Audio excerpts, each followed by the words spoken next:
কোরবানি তো আপনি আল্লাহর জন্য করতেছেন, এত ফিকির কেন এটার মধ্যে?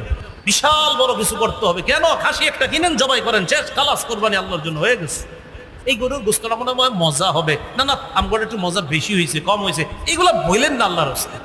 আবার হিসাব করে যে এই যে বাজারে বেচলে কত টাকার গোস্ত বেচা যায় তো দেখি, তো হিসাব করে দেখে আহা কিনলাম 1 লাখ দিয়া, গোস্ত তো 80,000 টাকার বেচা হবে, হইতো তার মানে কি 20,000 টাকা লস খাইলাম। আরে আশ্চর্য তো, আপনি এগুলো কি করেন? কোরবানি তো আপনি আল্লাহর জন্য করতেছেন, এত ফিকির কেন এটার মধ্যে? বিশাল বড় কিছু করতে হবে কেন? খাসি একটা কিনেন, জবাই করেন, শেষ, খালাস, কোরবানি আল্লাহর জন্য হয়ে গেছে। সবাই বলেন কোরবানি কার জন্য?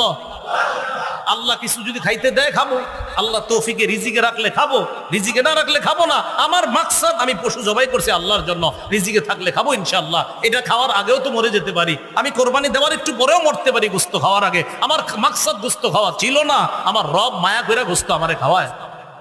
কোরবানি